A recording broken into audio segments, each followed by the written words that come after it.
하나님 말씀 전하겠습니다. 제가 설교를 시작하면서 여러분에게 퀴즈 하나를 내도록 하겠습니다. 이것은 무엇일까요? 이것은 무엇일까요? 이것은 어떤 사람은 나폴레옹이라고 하고요, 어떤 사람은 히틀러라고 하고요, 어떤 사람은 레이건이다, 레이건 대통령, 어떤 사람은 오바마 대통령이다, 그런 사람도 있고요. 또 어떤 사람은 이것은 신용카드다, 어떤 사람은 이것은 바코드다, 최근에 어떤 사람들은 이것은 베리칩이다, 이렇게 말합니다. 자, 이것은 무엇일까요? 정답은 바로 666입니다. 666이죠. 드디어 우리가 오늘 13장에 나오는 666이라는 숫자에 도달하게 됐는데요, 요한계시록 가면 많은 사람들이 666을 얘기합니다. 심지어 믿지 않는 사람도 알 정도로 이 666이라는 숫자는 아주 유명한 숫자가 됐습니다. 그리고 이것에 대한 해석을 가지고 많은 혼란과 분열이 또 교회 안에 있었습니다. 자, 오늘은 그 말도 많고 탈도 많은 666에 대해서 여러분과 나누려고 합니다. 이 숫자 자체를 나누는 것이 아니라 13장 전체 맥락 속에서 666은 무슨 뜻인가 같이 한번 공부를 하려고 합니다. 자, 1절을 보시면요, 내가 보니 바다에서 한 짐승이 나오는데 뿔이 여리요 머리가 7이라 그 뿔에는 11관이 있고 그 머리에는 신성 모독에 하는 이름이 있더라. 자, 13장에는 두 마리 짐승이 등장합니다. 1절에는 바다에서 올라오는 한 짐승이 등장하고요, 11절에는 땅에서 올라오는 또 한 짐승이 등장합니다. 자, 12장을 우리가 살펴봤는데 12장에서는 용의 정체가 무엇이냐, 이게 중요한데요, 13장에서는 이 두 짐승의 정체가 무엇이냐를 아는 것이 13장을 해석하는 열쇠다, 이렇게 볼 수가 있습니다. 자, 먼저 첫 번째 짐승은 바다에서 올라왔다. 바다. 여러분, 성경에서 바다라는 공간은 특별한 공간입니다. 통제불능의 혼돈의 공간이다. 악의 세력이 지배하는 공간이다. 성경은 바다를 그렇게 묘사하고 있죠. 그래서 구약 성경 보게 되면 사탄을 상징하는 큰 뱀 리오야단이 어디 살죠? 바다에 사는 걸 볼 수 있죠. 그래서 바로 악의 세력의 공간인 바다에서 첫 번째 짐승이 올라오게 됩니다. 자, 첫 번째 짐승의 모습을 이렇게 보게 되면요, 뿔이 10개고 머리가 7개고 10개 왕관을 썼습니다. 자, 이 모습을 딱 보는 순간 여러분은 뭔가 떠올르셔야 되는데요, 12장의 용의 모습과 거의 흡사합니다. 12장 3절을 보십시오. 한 붉은 용이 있어 머리가 7이요 뿔이 10이라 그 머리에 7 왕관이 있는데. 자, 12장 설명할 때 제가 자세히 설명했기 때문에 간단히 요약하면요, 이 10개의 뿔과 왕관은 뭘 말하냐면 사탄의 권세를 보여주는 거고요, 머리가 7이라는 것은 7이라는 숫자가 뭡니까? 하나님을 상징하는 숫자잖아요. 그러니까 사탄은 계속 자신이 하나님이다, 나는 하나님이다, 하나님을 카피하고 모방하고 흉내내는 것을 볼 수가 있습니다. 신이 아니면서 나는 신이다, 이렇게 자꾸 주장하는 것이죠. 그래서 이 용의 모습과 첫 번째 짐승의 모습이 흡사한 모습을 가지고 있습니다. 둘 다 7이라는 숫자를 내세우면서 하나님이 아닌데 하나님인 것을 가장하는 그런 속성들을 가지고 있죠. 자, 그러다 보니까 이 첫 번째 짐승의 머리에 이름이 적혀 있는데 무슨 이름이 적혀 있습니까? 신성 모독의 이름이 적혀 있더라. 1절에 그렇게 말하고 있죠. 신성 모독. 하나님이 아니면서 하나님을 주장하면서 하나님을 모독하는 이름이 적혀 있다는 거죠. 자, 그러면 이 첫 번째 짐승은 누굴 말할까요? 당시 세팅으로 얘기하면 로마 황제를 얘기하는 거죠. 로마 황제를 얘기하는 거죠.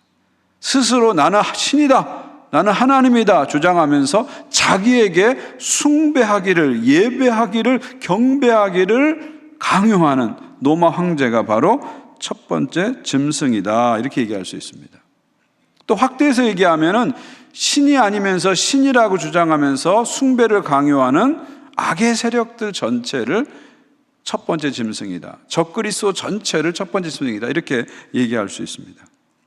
자, 2절을 보십시오. 그 외형을 묘사하는데 내가 본 짐승, 첫 번째 짐승입니다. 표범과 비슷하고 그 발은 곰에 밝았고 그 입에는 사자입 같은데 용이 자기 능력과 보좌와 권세를 누구에게? 첫 번째 짐승에게 주었더라. 자, 외견상 모습을 보면 표범 같고 전체적으로 표범 같은데 발은 곰 같고 입은 사자 같다 그랬어요. 자, 이 짐승들은 어디에 나옵니까? 구약성경 다니엘 7장에 보면 큰 나라, 제국들의 왕들을 묘사하는 동물들입니다. 그런데 계시록에서는 이 네 짐승을 하나로 합체시켜서 하나의 짐승으로 나타나게 된 거죠. 그 각 짐승의 강한 것들을 다 뽑아서 합체된 강력한 하나의 짐승으로 첫 번째 짐승이 나타나는 것을 볼 수가 있습니다. 그러니까 결국은 이 첫 번째 짐승은 큰 제국의 왕들을 얘기하는 것이다. 거대한 힘을 가진 큰 제국의 왕들을 얘기하는 것이다. 이렇게 볼 수 있는 거죠. 지금 사도 요한 당시의 배경으로 얘기한다면 전 세계를 지배하고 있는 로마 제국의 황제들을 첫 번째 짐승이 형상화하고 있다. 이렇게 볼 수가 있는 것입니다. 근데 중요한 건 뭡니까? 용이 권세를 첫 번째 짐승에게 줬다 그러잖아요. 그러니까 사탄이 첫 번째 짐승에게 권세를 줬다는 겁니다. 사탄이 세상 권력에게 권세를 줬다 하는 것을 볼 수가 있습니다. 이 말은 무슨 얘기냐면 이 짐승은 용의 하수인이라는 거죠. 그러니까 세상 권력의 원천이 이 사탄으로부터 왔다는 것을 보여주는 겁니다. 그러니까 권력의 속성이 그래서 항상 무자비한 거예요. 이 짐승의 속성을 권력은 가지고 있고 사단을 기원하고 있기 때문에 권력의 속성은 무자비한 겁니다. 권력은 인정사정이 없습니다. 부부간에도 권력은 나눌 수 없고 부자간에도 나눌 수 없는 것이 권력의 속성입니다. 왜냐하면 권력의 속성이 짐승이라는 거죠. 그리고 그 기원이 이 사탄의 기원을 두고 있다는 것을 우리는 볼 필요가 있는 거죠. 자, 이번에 두 번째 짐승을 보겠습니다. 11절 보십시오. 내가 보매 또 다른 짐승, 두 번째 짐승이 올라오는데 땅에서 올라오니 어린 양의 두 뿔 같고 용처럼 말하더라. 자, 첫 번째 짐승은 어디서 올라왔죠? 바다에서 올라왔습니다. 근데 두 번째 짐승은 땅에서 올라옵니다. 자, 계시록에서는 땅은 하늘과 대조되는 공간으로 나타나죠. 그래서 항상 땅과 바다가 하나로 묶여져 있습니다. 이 땅이란 공간은 악이 지배하는 악의 세력의 근원을 얘기하는 것이죠. 그래서 이 바다와 땅이 같은 의미의 공간으로 사용되기 때문에 바다와 땅이 한 세트로 나옵니다. 12장에서도 땅과 바다가 한 세트로 나오는 것을 볼 수가 있죠. 하늘과 대조되는 악의 세력의 공간, 바다이고 땅이라는 거죠. 두 번째 짐승은 결국 땅에서 올라오게 됩니다. 땅에서 올라오게 됩니다. 근데 여기서 주목할 것은 뭐냐면 이 두 번째 짐승의 외형을 보십시오. 누구와 비슷해요? 어린 양 같다 그랬어요. 어린 양 같다. 여기 계시록에서 어린 양은 누군지 우리가 다 알고 있죠? 예수님을 얘기하잖아요. 두 번째 짐승은 자신을 어린 양 같이 이렇게 묘사하는 거예요. 어린 양 같이 과시하고 어린 양 같이 속이는 그런 존재라는 것을 볼 수가 있습니다. 메시아가 아닌데 내가 메시아다 이렇게 보여지는 그 존재들이 바로 두 번째 짐승의 특성들입니다. 그리고 두 번째 특징의 또 하나 특징은 뭐죠? 용처럼 말을 하더라. 그러니까 첫 번째 짐승은 그 외형만 가지고도 거대한 힘이 느껴져요. 그래서 폭력이라는 그 힘을 가지고 권력이라는 힘을 가지고 그걸 과시하는 게 첫 번째 짐승의 특징이라면 두 번째 짐승은 용처럼 말을 하더라. 힘이 아니라 말로서 사람들을 현혹하는 것이 두 번째 짐승의 특징입니다. 겉은 어린 양 같은데 말은 누구처럼 해요? 용처럼 한다. 여기에 주목하셔야 돼요. 어린 양 같으면 어린 양처럼 말을 해야 되는데 어린 양 같이 보이는데 말은 용처럼 해요. 무슨 말이에요? 예수님처럼 보이는데 실제 속은 뭘 말하는 거예요? 용처럼, 사단처럼 말한다는 거죠. 겉으로 봤을 때는 메시아 같고 겉으로 봤을 때는 신령한 것 같은데 실제로는 사단이라, 그 속에 사단이 들어서 사단처럼 말한다는 거죠.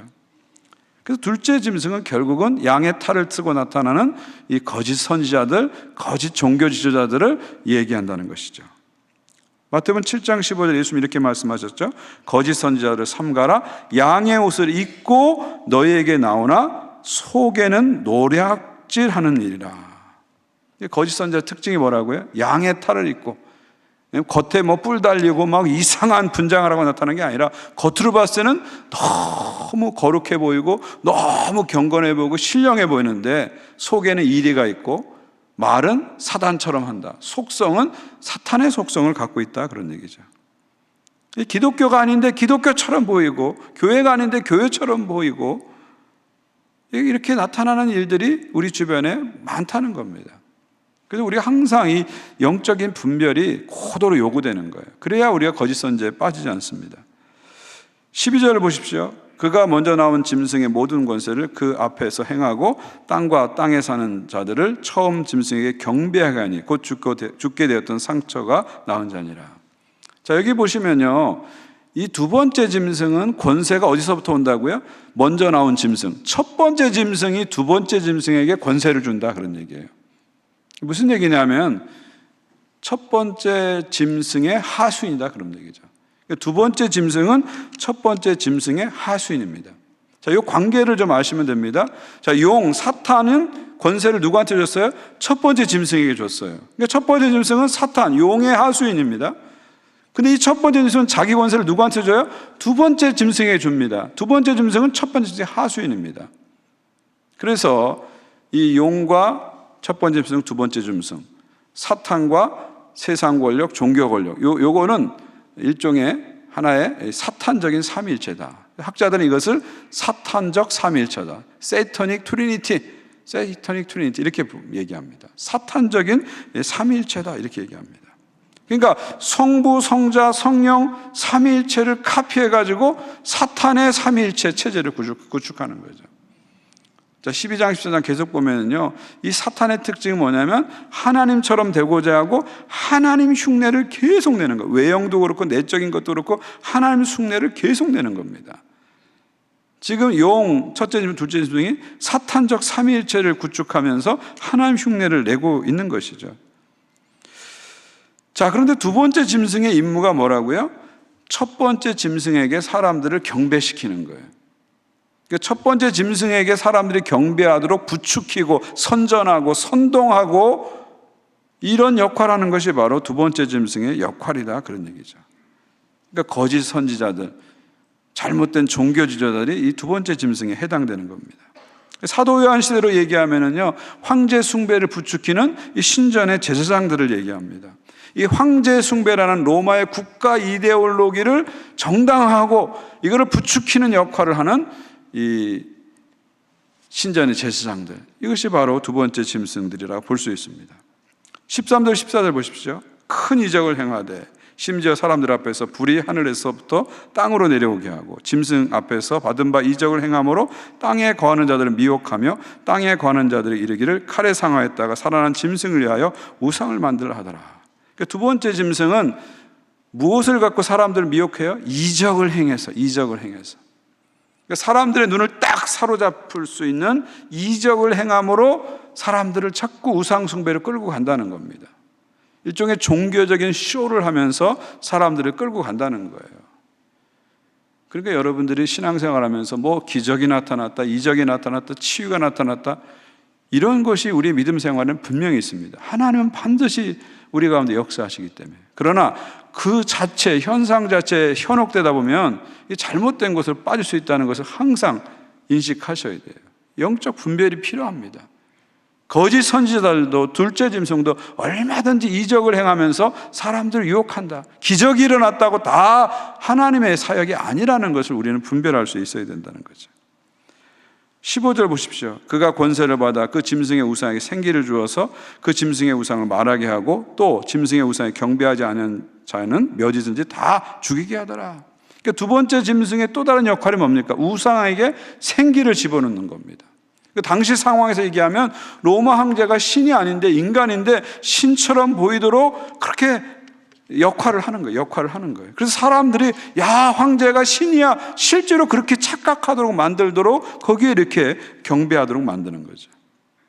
그리고 경배하지 않는 자들, 이 1세기에서는 구체적으로 크리스찬들을 얘기하죠. 크리스찬들은 무자비하게 죽이게 되는 거죠.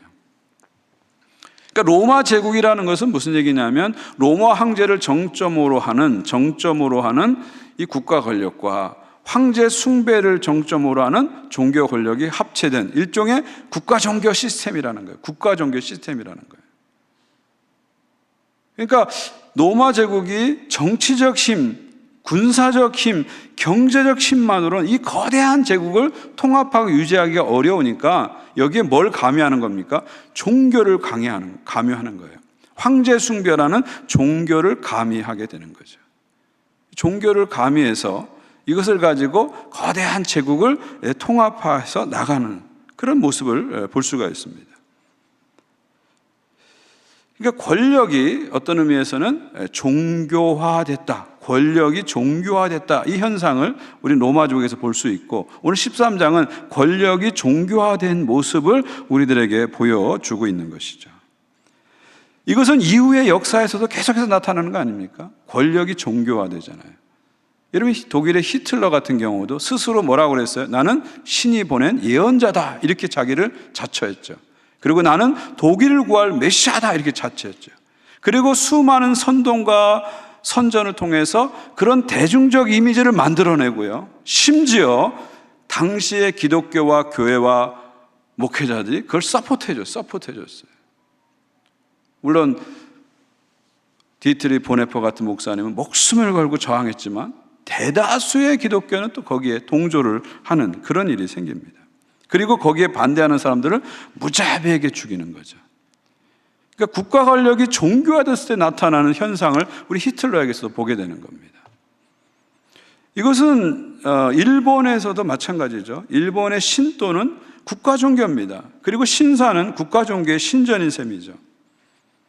여러분, 지금도 일본의 헌법 1조가 뭔지 아세요? 헌법 1장 1조가 뭔지 아세요? 대일본 제국은 만세 일개 천황이 이를 통치한다. 대일본 제국은 만세 일개 천황이 이를 통치한다. 대일본 제국은 만세 일개, 만세도록 하나도 혈통이 끊어지지 않고 이어지는 그 순수한 혈통의 천황이 통치한다. 이렇게 얘기하고 있어요. 이게 일본 헌법의 1장 1조입니다. 우리 대한민국하고는 차원이 다른 거죠. 우리 대한민국 헌법 1장 1조 여러분 잘 아시잖아요. 대한민국은 민주공화국이다. 대한민국의 주권은 국민에게 있고 모든 권력은 국민으로부터 나온다. 완전히 다르죠. 일본 헌법 3조에는 천황은 신성하며 침해하여서는 아니 된다. 이런 조항이 헌법 3조에 들어있어요. 천황은 신적인 존재고 신성 불가침이다. 이것이 헌법에 못 박혀 있다는 거죠. 그러니까 이 천황제는 일종의 국가 종교의 형태를 띠고 있는 거예요. 국가 이데올로기다 이렇게 보시면 돼요. 그래서 일제시대 때 왜 신사참배를 조선인들에게 강요했고 그것을 끝까지 거부한 주기철 목사님이 감옥에서 순교했는지를 우리는 이해할 수가 있는 것이죠. 지금도 신도의 사당이 신사에 일본의 정치인들이 가서 참배를 하잖아요. 특별히 A급 전범을 신이라고 숭배하는 야스쿠니 신사에 장관들이 가서 참배를 하잖아요. 주변국들이 아무리 반대해도 총리조차도 매년 공물을 바치는 일을 하게 됩니다. 그러니까 일본의 이 체제가 하나의 권력과 종교가 연결된 그런 체제이기 때문에 그렇습니다. 그래서 우리는 항상 일본에 대해서 마음을 탁 놓을 수가 없어요. 항상 이 경계심을 가져야 됩니다. 이런 현상은 북한 정권에서도 그대로 나타나잖아요. 북한 정권은 단순한 정치 권력이 아니라 이 종교화된 정치 권력이잖아요. 그렇죠? 수령과 당과 인민이 삼위일체적으로 이렇게 묶여져 있잖아요. 이게 하나의 종교적, 기독교적인 시스템을 많이 도입한 그런 정치 체제입니다. 그래서 북한에 가게 되면 김일성 일가의 동상을 곳곳에 세워놓고 자국민에게 숭배를 강요하고 심지어 외국인에게도 숭배를 강요하는 거죠. 정치 권력이 종교화되면 이게 무서운 겁니다. 무서운 겁니다. 제가 이번에 원주민 선교 가서 치유 세미나를 하면서 원주민들에게 치유 기도를 많이 했는데요. 제가 여러분들을 치유 기도하면서 또 그분들의 이야기를 들으면서 이번에 중요한 걸 깨달았어요. 그게 뭐냐면 원주민들의 상처의 근원이 뭔가를 알게 됐어요. 원주민들의 상처의 원죄가 어디에서 왔는지를 알게 됐어요. 그건 바로 뭐냐면 레지던셜 스쿨, 기숙사 학교입니다. 기숙사 학교입니다. 과거에 캐나다 정부가 교회에게 위탁을 해서 원주민 어린이들을 강제로 부모로부터 떼어놔가지고 기숙사 학교에 집어넣습니다. 거기서 원주민 문화를 말살시키고 원주민 언어를 말살시키고 엄청난 성폭행이 자행되고 폭력이 자행되고 막 심지어 죽이기까지 했죠. 그 원주민들이 그런 얘기를 하더라고요. 자기 친구를 성직자가 그냥 물에 빠뜨려가지고 막 죽였대요. 죽이려고 하는데 자기가 가서 이 친구를 살려냈다는 거예요. 그래서 자기는 두들겨 맞았다는 거죠. 그 어우전 마을에 있는 많은 여성들이 그 기숙사 학교에서 성폭행을 당한 이야기를 많이 털어놓습니다. 여러분 뉴스에서 보셨지만 원주민들을 가두는 그 어린이 기숙사 학교에 유골을 발굴하니까 그 기숙사 학교 밑에마다 수백 구의 무고한 어린이들의 그 시체들이, 유골들이 나오고 있지 않습니까? 참 무서운 얘기입니다. 저는 이번에 그런 얘기를 다시 한번 직접 그분들한테 들으면서 야, 정말 이게 무서운 일이었구나 하는 것을 다시 한번 실감하게 됐어요. 이 캐나다 정부라는 국가 권력하고 교회라는 정치 권력이 이게 합해지다 보니까 엄청난 무시무시한 집단 학살과 집단 살인을 하게 된 거죠. 그러니까 국가 권력에 가지고 있는 그 권력의 야수성을 보고 종교가, 교회가 이 야수성에 대한 견제를 끊임없이 해야 되는데 견제를 하지 않고 이거 합쳐지니까 끔찍한 범죄가 나왔다 하는 것을 보게 되었습니다. 여러분, 이것은 우리들에게도 마찬가지입니다. 여러분이 어떤 정치적 신념을 가졌든지 간에 우리 크리스찬들은 권력에 의해서 아주 깨어있는 의식을 가져야 됩니다. 우리가 국가를 위해서 기도하고 국가 지도자를 위해서 기도하지만 기독교가 국가 종교가 되어서는 안 되고요, 민족 종교가 되어서는 안 됩니다. 어떤 정치적 이념이라든지 정치적 인물을 맹목적으로 추종해서도 절대 안 됩니다. 1세기 크리스찬들이 황제 숭배라는 국가 종교에 끝까지 저항하면서 순교했던 이 사실을 우리는 깊이 생각해야 됩니다. 그러니까 정치 권력이라든지 정치 이념이 까딱하다 보면은 하나님 위에 올라갈 수 있는 가능성이 항상 있다는 것을 우리는 조심해야 돼요. 어떤 정치적 이념이 복음 위에 확 올라갈 수 있다는 것을 항상 우리는 조심해야 됩니다. 늘 경계해야 됩니다. 세상 권력이 절대 영원하지 않다는 것도 우리는 깨달아야 됩니다. 하나님의 권세만 영원하죠. 우리가 날마다 주기도문을 어떻게 끝납니까? 나라와 권세와 영광이 오직 아버지께만 있습니다. 이 권세는 하나님께만 있는데 이 권세가 인간에게 잘못 갔을 때 이 권력의 야수성이 어떤 결과 가져올지도 우리는 항상 긴장하면서 깨어있으면서 항상 기도해야 됩니다. 이것이 두 짐승이 주는 아주 중요한 교훈입니다. 자, 이제 마지막으로 드디어 육류에 대해서 살펴보도록 하겠습니다. 그 말도 많고 탈도 많은 육류에 대해서 살펴보게 됐는데요. 자, 육류이 무엇이냐에 대해서 역사상 많은 추측과 예언이 있었습니다. 오래전부터 있었어요. 뭐 나폴레옹, 히틀러, 레이건, 뭐 오바마, 뭐 별 얘기가 다 나왔죠. 어떤 역사적 인물과 이 666을 이렇게 합치시키려고는 이게 해석하려는 그런 경향도 있었고요. 또 최근에 와서는 어떤 첨단 기술과 666을 이렇게 연결시키려는 시도도 많았습니다. 예를 들면 신용카드가 666이다. 1980년대 미국에서 신용카드가 이제 보편화되기 시작하면서 이제 신용카드, 크레딧 카드 없으면 물건을 사고 팔 수 없다. 신용카드 뒤에 이 숫자들이 다 666이다. 뭐 이런 얘기들이 심심치 않게 나왔고요. 그 다음에 제일 또 여러분이 많이 드는 게 바코드잖아요. 바코드. 여러분 물건 살 때 바코드 찍 하면은 다 상품 정보 가격이 다 뜨잖아요. 요즘 특별히 월마트 같은 데는 셀프 체크를 많이 하다 보니까 여러분도 바코드 항상 찍으시잖아요. 찍으면 가격이 정보가 쫙 나오잖아요. 결국 이 바코드가 나중에 사람 몸에도 이렇게 가게 되고 그래서 이 바코드가 666이다. 이런 얘기가 한참 교회 안에 돌았습니다. 그러다 최근에는 이 베리칩, 베리피케이션 칩, 베리칩이 666이다.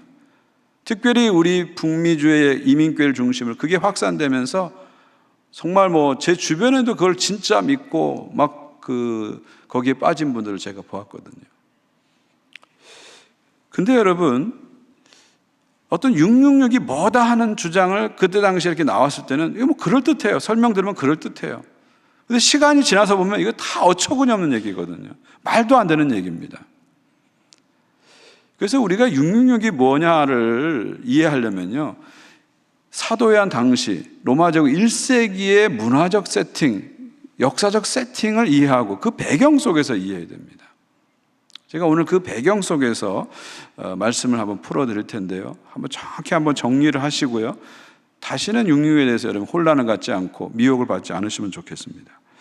자, 16절 보십시오. 그가 모든 자, 곧 작은 자나 큰 자나 부자나 가난한 자나 자유인이나 종들에게 그 오른손에 이마에 표를 받게 하고, 그러니까 빈부귀천 상관없이 모든 사람의 오른손이나 이마에 표를 받게 된다, 그런 얘기죠. 이것을 여러분이 실질적으로 이렇게 표를 찍는 걸 상상하시면 안 됩니다. 이거 다 상징입니다. 숫자도 상징이고 짐승도 상징이고 행위도 상징입니다. 계시록의 숫자, 행위, 이 이미지들이 다 상징이라는 걸 기억하셔야 돼요. 직접 그게 뭘 찍는다는 거 생각하시면 안 됩니다.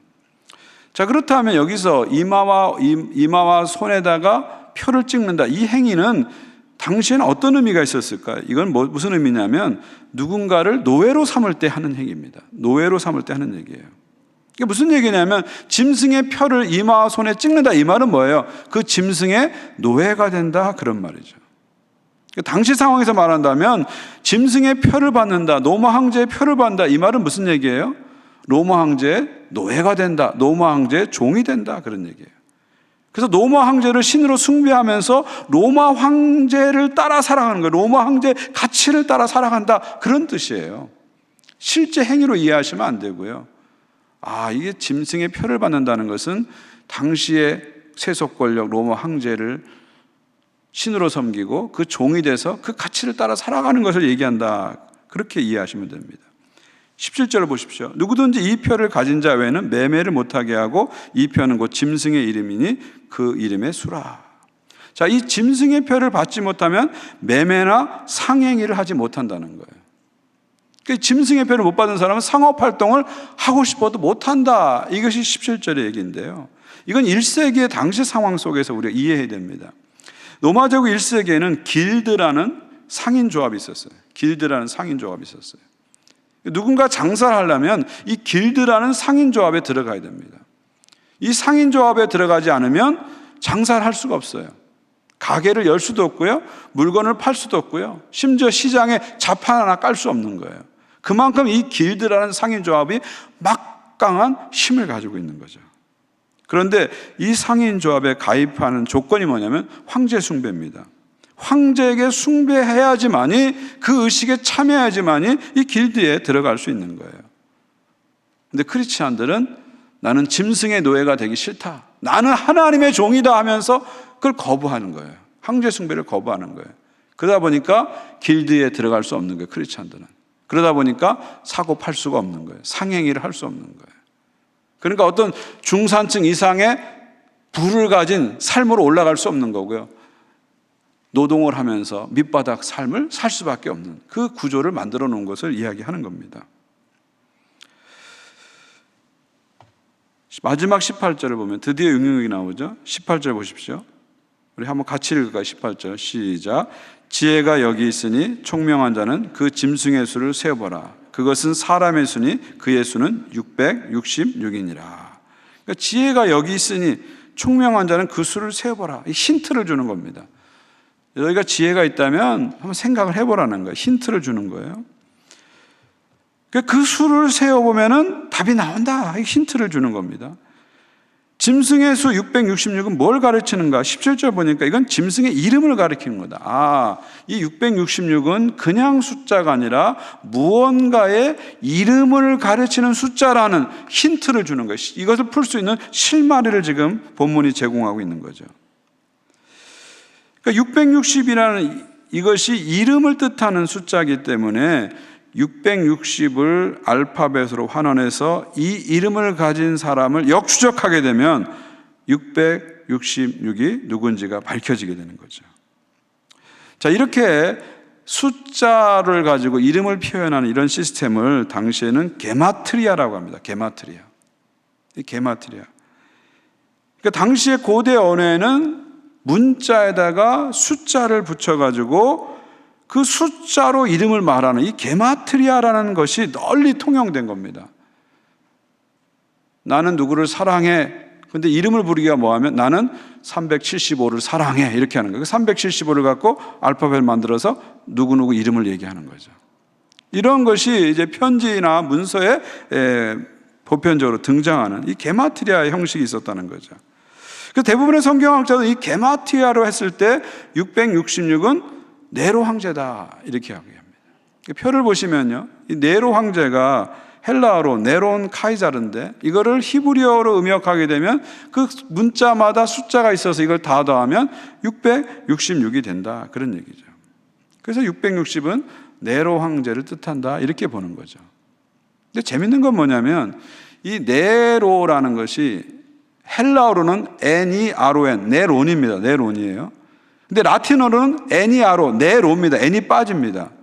N이 빠지고 숫자를 대입해 보니까 616이 나와요. 616이 나와요. 그러면 616이 나온 616은 뭐냐 이렇게 고민했는데, 많은 사람들이 616이 나온 것에 대해서 고민했는데, 최근에 맥길 대학의 한 성서학 교수가 중요한 발표를 했어요.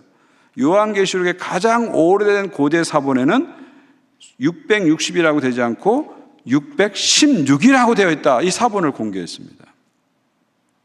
그래서 성서학자들은 이런 전체 사실을 종합해 볼 때, 모든 사본을 종합해 볼 때 이게 666이든 616이든 이것은 네로 황제를 가리키는 것이다. 이렇게 결론 내리는 것이 학계의 대세다. 이렇게 말씀드릴 수 있습니다. 자, 그럼 왜 여기서 갑자기 네로 황제가 등장하는가? 사실 네로 황제는 AD 68년에 이미 죽었거든요. 사실 계시록이 쓰일 당시는 90년에서 100년 사이니까 이때는 도미티안 황제 시대입니다. 왜 이미 죽은 네로 황제 이름이 여기서 등장했는가? 그 이유는 로마 황제 중에서 기독교를 본격적으로 잔인하게 박해한 사람이 네로 황제입니다. 그렇기 때문에 그 이후의 황제들은 결국 네로 황제 후예들이다. 네로 황제 영향 속에 있는 네로 황제 후예들이라고 본 거죠. 그래서 666은 네로 황제인데, 네로 황제를 기독교를 박해하는 황제의 대명사로 사용한 것입니다. 정리하면 이 666 짐승의 숫자는 네로 황제를 대표적 모델로 하는 로마 제국의 황제를 뜻한다. 국가 권력을 뜻한다. 이렇게 볼 수 있고요. 이걸 좀 더 확대하면 교회를 박해하고 스스로를 신격화하는 정치 권력을 뜻한다 볼 수 있죠. 그러니까 666은 로마 황제만 지칭하는 것이 아니라 역사 속에서 다양한 인물들이 여기에 해당될 수 있어요. 히틀러도 660이 될 수 있고, 스탈린도, 모택동도, 김일성도 660이 될 수 있죠. 그리고 앞으로 역사 속에서 이 666에 해당되는 기독교를 박해하고 자신을 신격화하는 그런 세력들이 더 나올 수도 있다는 것이죠. 자, 이제 명확해졌죠? 666은 1세기 상황 속에서는 네로 황제로 대표되는 로마 황제를 뜻하는 것이다. 그 이후의 역사 속에서는 교회를 박해하며 자신을 신격화하는 세상의 권력들, 악의 세력들을 뜻한다. 이렇게 정리할 수 있는 거죠. 또 다른 해석은요, 이 게마티리아를 완전히 배제하고 666이라는 숫자만 가지고 해석하는 성경학자들이 있어요. 그렇게 해석하면 이렇게 해석할 수 있습니다. 666은 완전수 777, 777을 모방한 수로서 완전하지 않은데 완전한 것처럼 가정하고 하나님의 자리에 오르려고 하는, 하나님을 대적하는 악의 세력을 뜻하는 숫자다. 그러니까 게마티아를 배제했을 때 660의 숫자 자체만 집중했을 때는 이렇게 볼 수 있는 거죠. 777을 모방하면서 하나님의 자리에 끊임없이 올라가고 하나님을 대적하는 악의 세력을 뜻하는 것이 바로 666이다. 이렇게 본 겁니다. 그러니까 계시록에서 6은 불완전을 상징하는 숫자잖아요. 그래서 심판도 6째 심판까지 딱 왔다가 완전하지 않죠. 잠깐 멈췄다가 7번 심판이 딱 오면서 완성이 되잖아요. 6은 불완전한 숫자입니다. 그래서 유대인들은 6을 한국 사람의 4처럼 아주 싫어합니다. 6은 7보다 하나 모자라는 숫자죠. 완전한 것 같지만 완전하지 않은 그런 숫자입니다. 그런데 악의 세력들은 결국 6이라는 숫자를 가지고 내가 7이라고 자꾸 가장하는 거죠. 12장 13장 계속 그런 모습들이 나오잖아요. 끊임없이 하나님을 모방하는 그런 모습들입니다. 그러나 사탄이 아무리 애를 써도 사탄은 777이 될 수 없고 666에서 머물 수밖에 없다는 거죠. 결국은 불완전하고 멸망하고 사라진다는 것이죠. 이렇게 봤을 때 666은 하나님을 대적하는 악의 세력을 뜻하는 숫자다. 이렇게 정의할 수 있습니다. 근데 여러분, 여기서 중요한 것은 뭐냐면 666이 누구냐, 이게 중요한 게 아닙니다. 더 중요한 건 뭐냐면 이 짐승의 표를 받는 것이 무슨 의미냐 하는 것입니다. 지금까지 많은 크리스찬들은 666이 뭐냐, 여기에 과도하게 집착했어요. 그러나 짐승의 숫자가 뭐냐보다 더 중요한 것은 짐승의 표를 받는 것이 무엇이냐, 이게 더 중요한 거죠. 앞에서 말씀드린 것처럼 짐승의 표를 받는다는 것은 짐승의 노예가 되는 거고 짐승의 소유가 되는 것이고 짐승의 소속이 된다는 거죠. 짐승의 가치, 세상의 가치를 따라 살아가는 것이 바로 짐승의 표를 받는다, 그런 말입니다. 그러니까 베리칩을 받는다고 지옥 가는 게 아니고, 바코드를 받는 게 지옥 가는 것이 아니라 짐승을 숭배하고 짐승의 가치를 따라 살아가는 것, 세상을 숭배하고 세상의 가치를 따라 숭배하게 되면 결국 끝은 멸망이고 지옥이라는 것입니다. 자, 그렇다면 우리는 어떤 표를 받고 살아가야 될까요? 바로 다음 절 14장 1절에 그 답이 나오죠. 14장 1절입니다. 우리 한번 같이 읽겠습니다. 시작. 또 내가 보니 보라, 어린 양이 시온산에 섰고 그와 함께 14만 4천이 서 있는데 그들의 이마에는 어린 양의 이름과 그 아버지의 이름이 쓴 것이 있더라. 자, 이마에 뭘 받으라고요? 어린 양의 표를 받으라는 거죠. 짐승의 표를 거부하고 어린 양의 표를 받은 사람들이 14만 4천, 12 곱하기 12 곱하기 1000 구원받은 하나님의 백성에 들어간다는 거죠. 짐승의 표를 거부하고 어린 양의 표를 받은 사람들이 14만 4천 하나님 백성의 숫자에 들어간다는 것이죠. 하나님 백성이 된다는 것입니다. 그래서 어린 양의 표를 받는다는 건 뭐예요? 어린 양 예수의 소유가 되는 거죠. 어린 양 예수의 소속이 되는 것이고 어린 양 예수의 종이 돼서 어린 양 예수를 쫓아 살아가는 것을 말하는 것입니다. 그러니까 우리들은 분명한 선택을 해야 됩니다. 짐승의 표를 받을 것인가? 어린 양의 표를 받을 것인가? 짐승의 원리를 따라 짐승의 가치를 따라 살 것인가? 어린 양의 가치를 따라 어린 양의 원리를 따라 살 것인가? 선택해야 됩니다. 소속을 분명하게 해야 됩니다. 짐승에 속할 것인가? 어린 양에 속할 것인가? 분명해야 됩니다. 마지막 때에는 여러분 중간이 없습니다. 중립지대가 없습니다. 어린 양이냐 짐승이냐 분명한 선택을 해야 됩니다. 중간지대가 없는 것이죠.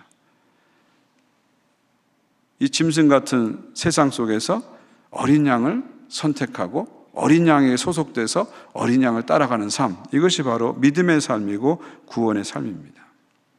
세상은 약육강식의 세상이잖아요. 짐승의 세상이 펼쳐지고 있는데 이 짐승의 세상 속에서도 어린 양의 세상, 사랑과 진리로 다스린 어린 양의 세상을 꿈꾸는 거죠. 하나님이 다스리는, 사랑으로 다스리는 하나님 나라를 꿈꾸는 것, 이것이 크리스찬의 삶입니다. 사자가 어린 양을 잡아먹는 이 세상 속에서 사자와 어린 양이 함께 뒹구는 하나님 나라를 계속 꿈꾸는 것, 이것이 바로 어린 양의 표를 받고 살아가는 사람들의 삶인 것이죠.